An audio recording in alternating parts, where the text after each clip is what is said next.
Avant que la terre ne soit retournée, avant que le ciel ne s'ouvre sur un gouffre, il y avait ici une respiration lente, celle d'un monde endormi. Mais sous ces collines paisibles, quelque chose veillait déjà, noir, dense, patient.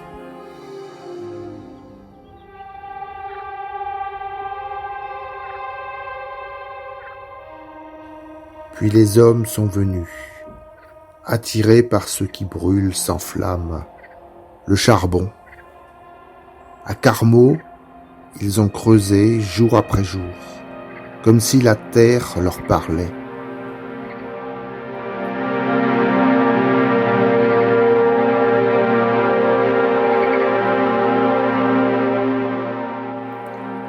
Certains disaient même qu'elle murmurait.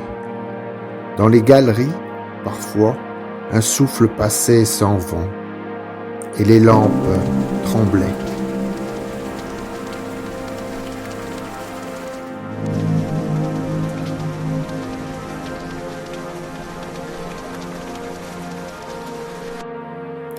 Les anciens racontaient qu'avant les mines, il y avait autre chose ici. Une profondeur plus ancienne que l'homme.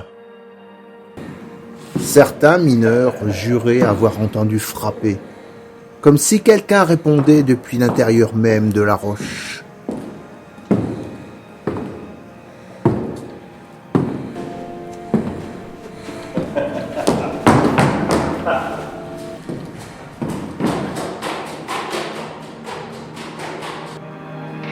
D'autres parlaient d'ombres, immobiles, qui n'étaient jamais là quand on se retournait.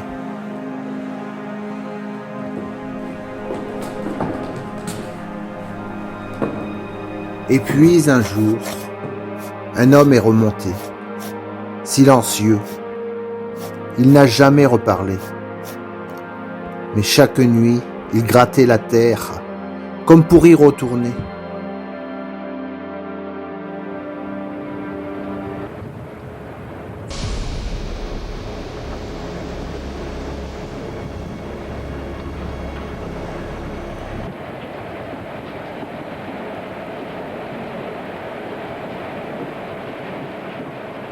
Alors l'homme a décidé de ne plus creuser de galeries souterraines, mais d'ouvrir, d'arracher la terre, de la retourner entièrement, comme pour faire taire ce qui murmurait.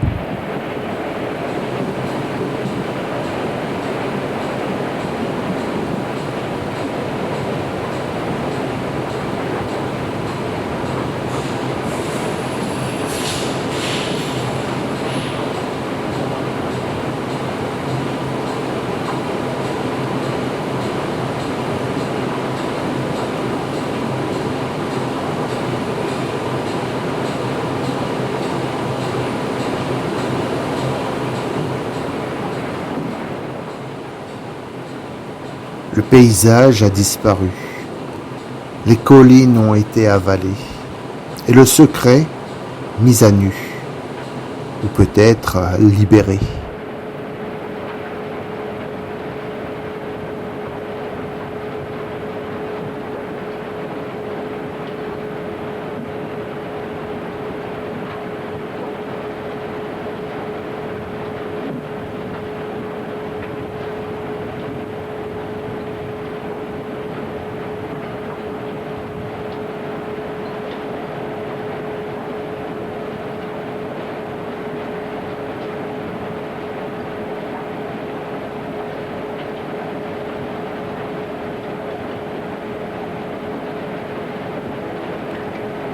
Aujourd'hui, les hommes viennent ici pour voir, pour s'amuser, mais pas pour comprendre.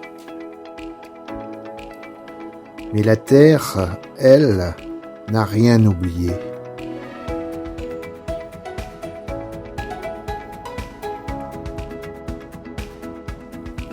Parfois, quand le vent tombe, on croit entendre encore ce souffle. Pas celui des machines, celui d'en dessous, qui attend, depuis toujours.